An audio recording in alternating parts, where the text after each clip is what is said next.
สบายดีและสวัสดีเด้อแม่พี่น้องมานี่กันเนาะทักทายพบพ่อกับชาวนางบ้านดงมะแง้วอีกแล้วพ่อแม่พี่น้องว่าไปทางใดมาทางใดชาวนางกันไปโมบุญโมทานพ่อแม่พี่น้องเพราะว่ามีบุญแจกในบ้านในมื้อนี้ก็ได้ก็เลยชาวนางก็เลย มีข่าวดีบอกพ่อแม่พี่น้องว่าเป็นยังไงเนาะชาวนางกับชิมาถ่ายแม่เลี้ยงของชาวนางแต่แม่อยู่นี่เป็นแม่ของให้กำเนิดของชาวนางพ่อแม่พี่น้อง แต่อันนี้แหละเป็นน้องเพิ่นและตะกี้เพิ่นบ่มีลูกเพิ่นแบบว่าเลี้ยงลูกบ่จับเพิ่นได้ลูกกกเสียแต่เพิ่นก็เลยบ่มีแล้วเพิ่นก็เลยเอาชาวนางไปเลี้ยงเพราะว่าแม่ของชาวนางเพิ่นมีลูกหลายคนพ่อแม่พี่น้องรวมทั้งเบิดน้องมีอยู่7 คนเพิ่นก็เลยแบบมันก็ทุกข์ยากน้ำนี่แหละพ่อแม่พี่น้องกับพี่น้องสาวเพิ่นก็เลยเลี้ยงลูกบ่ได้เนาะ เพิ่นก็เลยเอาชาวนางไปเลี้ยงและมื้อนี้ชาวนางกาชีได้มาถ่ายตัวจริงเสียงจริงให้พ่อแม่พี่น้องให้FCของชาวนางได้เบิ่งแม่เลี้ยงของชาวนางพ่อแม่พี่น้องเป็นน้าสาวเนาะสั่นแล้วไปชมไปเบิ่งไปถามไปถ่ายเพิ่นมาแต่บ้านพุ่นแหละเพิ่นสิไปหาน้องสาวหลาเพิ่นอยู่งานทาสพ่อแม่พี่น้องเพราะว่าน้าสาวของชาวนางเพิ่นเอาผัวอยู่ทาสเนาะก็เลยน้าสาวผู้นี้ก็เลยสิไปหาน้องสาวหลาเพิ่นเพราะว่าจะเพิ่นมีน้องอยู่3 คนพ่อแม่พี่น้องน้องจะเพิ่นเบิดแม่ของชาวนางเป็นกกของหมู่และผู้เลี้ยงชาวนางนี่เป็นผู้ที่2ผู้เอาผัวอยู่ถาดพนมเป็นลูกหลาพ่อแม่พี่น้องไปฉันแล้วก็ไปเบิ่งไปนั่นเพิ่นได้หยังได้มาผากมาต้อนชาวนางเนาะเพราะว่ามาแต่บ้านมันก็สิมีหลายๆอย่างพ่อแม่พี่น้องไปเบิ่งน้ำกันเลยหากำมาฮอดนี่อย่านุกทุกอย่างไม่เท่าเพิ่นมาแต่บ้านพ่อแม่พี่น้องเอ้ยรอแล้วนะเบิ่งจะนางกินมันเหยื่องให้เบิ่งเพิ่นขุดมาไปต้อนน้องสาวเพิ่นกับปูแดงพ่อแม่พี่น้องหลายแท้เพิ่นหามาปั่นให้ชาวนางนำนี่แหละชาวนางแต่ไข่มันออกมาไข่อยู่นอกนะชาวนางกระยานยังไงไข่มันบัดบ่ได้น่ะหาไข่มันอยู่นอกไว้เนาะชาวนางกระยานมันนี่คือกันที่ตัวนี้ก็ได้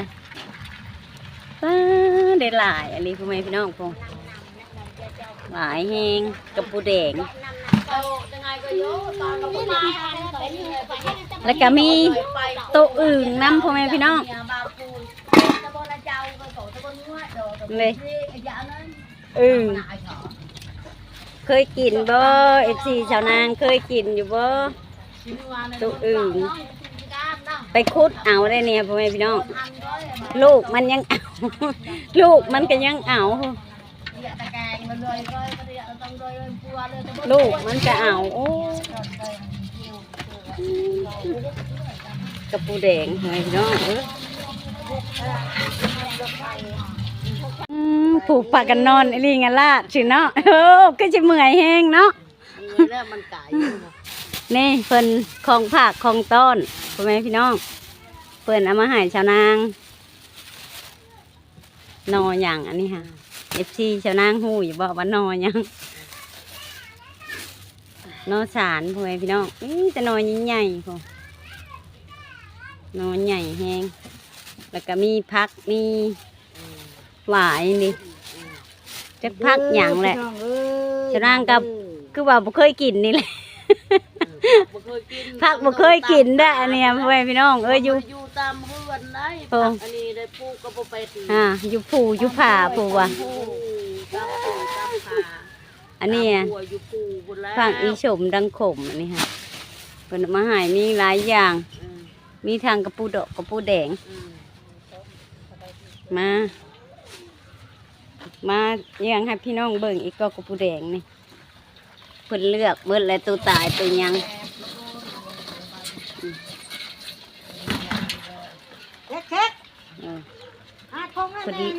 เพิ่นเลือกเอาคงย่างใหญ่เลยนะมาเยืองให้พี่น้องเบิ่งเมื่อกี้นี่เชียงตู้ก็จะเปิดของมีงานดิค่ะชนางก็เลยไปถ่ายหน่อยหนึ่ง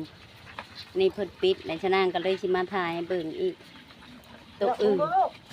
เอาตรงใหญ่เด้อ คุดเอาเด้อพ่อแม่พี่น้องยามนี่ค่ะ ยามใดก็ขุดนี่อันนี้บ่ได้ บ่และอึ่งนี่ค่ะคุดเอายามนี่ค่ะเพราะว่าบ่แม่นยามมันห้อง นี่เพิ่นสิมาพากน้องสาวลาเพิ่นอีก ปลาเจ้าลานะ นี่มี ไอ้เจ้าลา มีสารนี่นั่นแหละนี่ ไปชานโอ้ยก็กินเอาเลย เป็นขอดไผขอดมัน จุกไผจุกมันจักพักไปสั่งอันนี้ก็ได้เพิ่นพา พักกุ้ม ผักกุ่มผักกิ่มพ่อแม่พี่น้อง อันไหนปลากัดหน้า บ่เคยกินหากคิดได้กินมื้อนี้แหละผักกาดนากับปูแดงน่ะเคยอยู่ ฉะนั้นก็มาลัดเพิ่นยังบ่ทันได้มื้อเฮือนไว้สิชวนเพิ่นมากินข้าวอยู่เฮือนพุ่นแหละแมลงนอนจีมแขวจีมข้างแท้อันนี้ค่ะกินข้าวกินน้ำและ กินแล้ว เออเมื่อยแห้งบ่นี่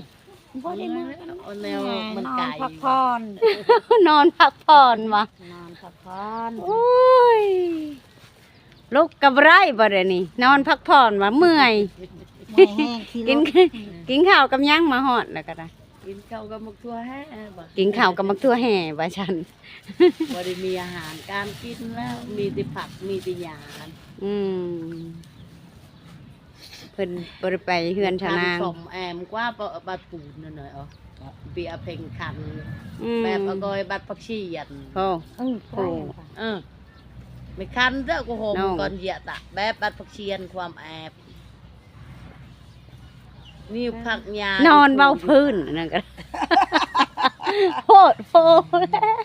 ลุก ผัก แน่ก็บ่ได้บ่ได้นี่นอนเว้าพื้นว่ะ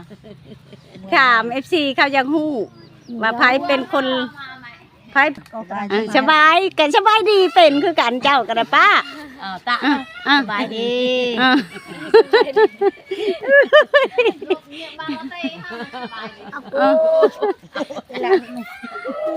เอา แล้ว เอาเลยลูก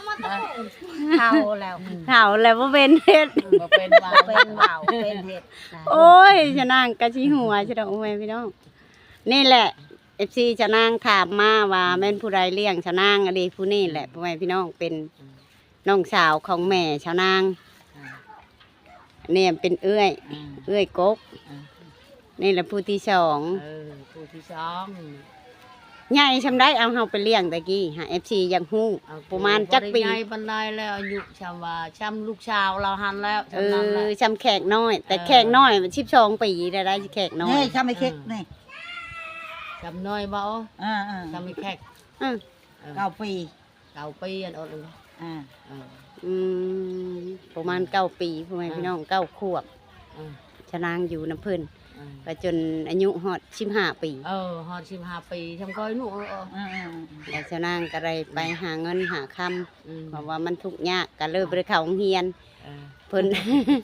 เพิ่นบ่ได้ลูกแบบลูกเพิ่นผู้ที่กกและเพิ่นเสียเนาะ ได้ผู้ที่หนึ่งเพื่อลูกเชียร์แล้วเอาไอ้นางมาอยู่นำ อืมเอาหลานไปเลี้ยงเพราะว่าให้ ยัง ให้ลูก บ่ทันได้ ติด ลูก ว่าไปสิ บงเอา ซะ ไอ้นางยังบ่ทันได้เอาได้ลูกแต่อันลูกกกหันแล้วเราเชียร์แล้วเอาไอ้นางเลยมา อืมแล้วก็จังได้ จังได้ น้อง ไหม คำใบเนาะจังได้ไหม จังได้ใหม่ได้ยาใหม่แล้วก็ได้มอนนี่ก็เจ้าอยู่เลี้ยงนำกันในมอนนี่ก็เจ้าได้เอา แม่นกับคำใบนั่นก็ได้เอาคือกัน ทำใบ 3 คนนะได้เอา 3 คนนะ กับอัญญาไม้แล้วเอาช้อนนี่เจ้ามือแล้วบัก แม่น ช้อน แม่นอาชอนนั้นเฮา เจ้า บ่ บ่ อ ได้ ยู่ อยู่หยังบักช้อนนี่เจ้ามือบักช้อนแล้วไอ้น้อยนี่เจ้าบ่ได้เอา3-4 คน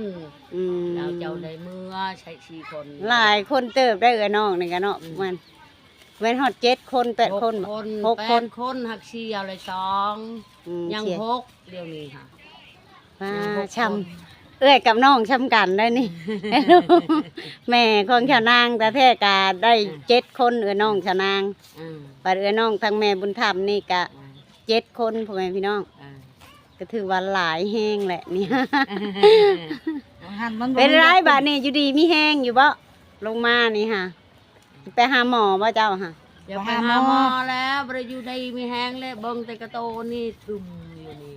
เป็นอะไรมันคือว่าหน้าตาไข่บวมเบิด ไข่บวมหมดไปหาหมอแล้วล่ะจะไปบุญแล้ว อืม ไปหาหมอได้แล้ว มันบ่ได้ดูดีมีแห้งแล้วหลานเอ้ย ยังเจ็บคือเก่า ยังเจ็บคือเก่าหั่นแหละ อืม มันมากินยาแล้วก็พออยู่คันบ่มียาแล้วแบบนี้แหละกินยาแมว กินยาฉะชายนี่แล้วตามแพทย์นี่ เฮาเบิ่งหน้าตาเจ้าคือบวมแบบอยากบวมหยาบ่หรือบวมพญา แล้วอันนี้ก็เขาบ่ได้กินยานี่ก็มันแบบ เออ แต่มันบวมกินยาแหละเห็นไปเลย บอก ท่านบ่กินแล้วไปบ่ได้ บอก ท่า กิ น นมา กิน เจ็บ พอไป เจ็บไม่ใช่แหง เจ็บในแอวนี่แหงอะลงไปพี่ลงไปแขนขานี่แหละ กระดูกทับเส้น อืมกินแต่ยาปัดกินยาปัดบวมไปสิมันก็บ่ดีแล้วเนาะ ท่านว่ากินยามาแต่ไทยค่ะบ่ได้เป็นแบบนี้ท่านกินยาแมวนี่แบบนี้คู่เถื่อ เออ ใช้กินยาท่านกินยามาแต่ปีก็พออยู่ช่ำนั้นพอไปค่ะบ่ได้บวมบ่ได้พยัก อืม นี่เห็นบวมมันนี่เคยกินลายอะไรแล้ว โอ้ คู่มือ โห อะไรขาดไม่ได้ กินคู่มือแล้วมันก็บ่ดีแล้วยานี่ถือว่ามันบ่ถึกแล้วกินไปแล้วมันบวม และยาแมว ยาแมว มัน มา บ่ ถึ ถึ ก กเคยก็ว่าบ่บ่ถึก เขาเอียนี่มันบดทุกอูใช่ไหมลูกมันเนาะ ยามันให้นอน ไปเลยสิไปกวดคืนบ่บัดนี้ อ่ะก็จักทุกวันคันว่าเอ้ยน้องลูกหลานว่ากวดคืนก็กวดเพิ่นว่า ปว เห็ ด น แล้วแต่เฮาคุมให้ปวดเวลา เพิ่นว่า ว่าได้ก็กวดเบิ่งคืนเนาะปะเพราะว่าคันเฮาบ่กวดคืนเฮาก็บ่ฮู้ว่า มันเป็นน้ำยาหยังมันสิพิษน้ำหยังหั่นนะต้องกวดคืนที่แรกมาหาลูกหาหลานก็เฮาก็บ่มีเงินให้แล้วว่านี่ บ่ถูกเลข6โตแน่เนาะบ่ได้เงินไปปัวนี่ ตะกี้ว่าจะขายวิกก้อนจึงสิไปแล้วก็ว่า มันบ่ได้ขายวิกก็บ่มีไฟชื่อ อืม ชื่อก็บ่แพงก็ว่าชามเช้าชาม10นี่แหละบ่ขาย อืม ลูกวันมันลายชำนี้ว่าไปขายเช้าชาม10เฮาก็เต็มที่ อืม ตะกี้ว่าขายวิกก้อนจึงสิไปแล้วนี่ว่าไปแล้วก็ว่า เจ้าก็มันจะเป็นบวมหงเลยจะกินแต่ยานี่ไปซะแม่ไปเบิ่งอีก อืม ชื่อกินยาตัวนั้นเราบ่ อืมกวดเบิ่ง เรา มีเงินจักพันไปหาหมอมัน มีดอก2,000 3,000 มี2,000 3,000นะพ่อแม่พี่น้องเอ้ยโอ้ยชะนางอุกอ่างเนาะ 2,000นี่มี มาแต่พุ่ม 4-5,000บ่มีแล้วมันบ่มี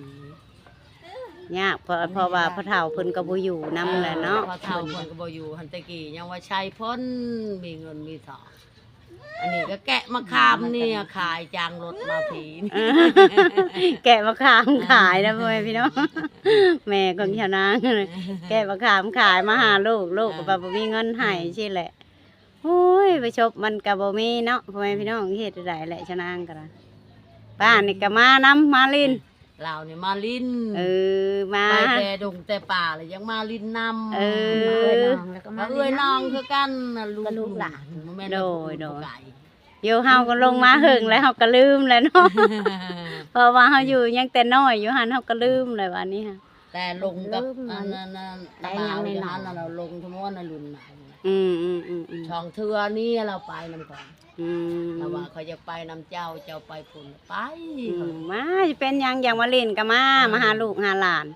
เฮากับแบบมันหึงเฮาก็สิได้เมื่อเทื่อหนึงกับบ่มีเวียก ผู้ ก็ ไก่คันพูนผู้ไก่ก็ เขาบ่ได้ไปดอก นี่เราว่าจะไปนำแล้วลุงก็บ่อยากไปนำทั้งมวลไป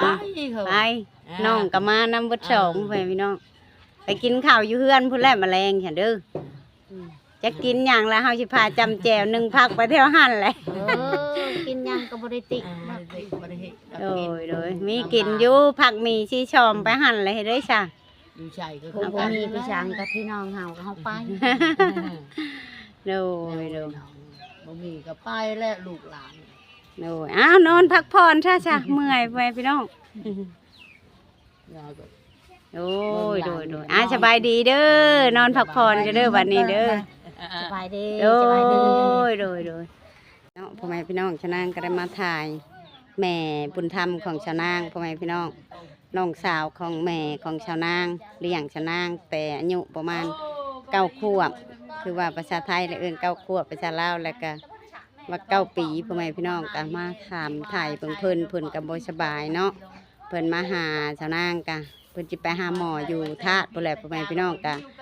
อยากมาเยี่ยมเบิ่งลูกหลานนี่แหละเพราะว่าปีหนึ่งเพิ่นก็มาเท่านึงพ่อแม่พี่น้องก็บ่เจ็บบ่เป็นก็คือสิบ่ได้มาหากัน เพิ่นกะสิต่างที่ไปหาน้องเพิ่นอยู่พุ่นแหละให้น้องชาวลาพาไปหาหมอเพราะว่าชะนางกะ